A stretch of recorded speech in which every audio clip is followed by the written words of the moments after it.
नमस्ते प्रणाम। आज मैं आप लोग के बीच में बहुत ही प्यारा सा बेटा विवाह गीत लेके आई हूँ। अगर पसंद आए तो ज्यादा से ज्यादा शेयर करना और चैनल को सब्सक्राइब कर लेना। छोटे अमवा का हरी हरी पतिया रे झूर झूर बहई बयार रे ललनवा झूर झूर बहई बयार रे ललनवा। अरे वही तरे मोरे बाबा साजई पलंगिया रे सोवई चदरी आके तान रे ललनवा। अरे वही तरे मोरे बाबा साजई पलंगी अरे सोवई चदरिया के तानी रे ललनवा।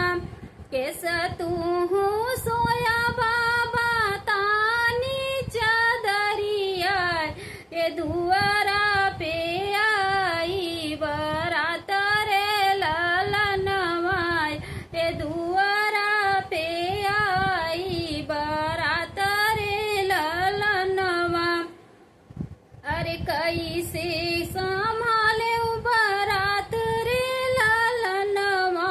अरे दुआरा पे आई बरात रे ललनवा। घोड़वा सजलया वही हथिया सजलया वही धोतिया घोड़या वही बरात रे ललनवा। अरे धोतिया ढीले आवई बरात रे ललनवा। कैसे संभाले बाबा हथिया घोड़वा। अरे कैसे संभाले बरात रे ललनवा। अरे इसे संभाले बरात रे ललनवा। कैसे चिन्हे बाबा दुलारू दामाद। कैसे सोए सुख निदर ललनवा।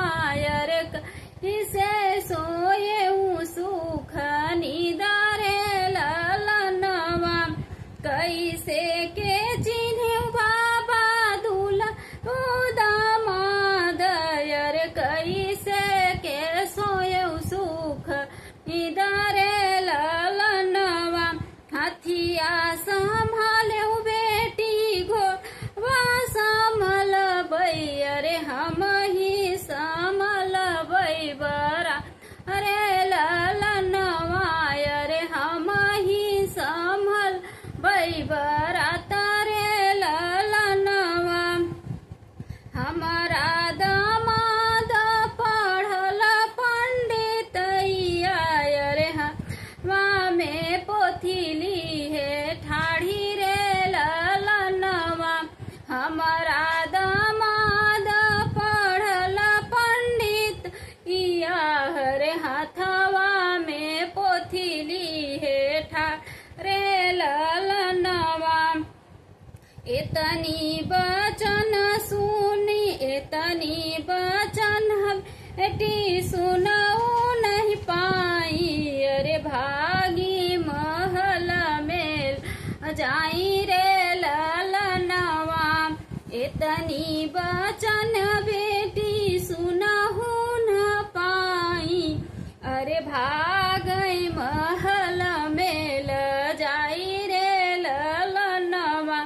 छोटे छोटे अम्हवा के हरी हरी पतिया अरे झूर झूर बहई अरे रे ललनवा।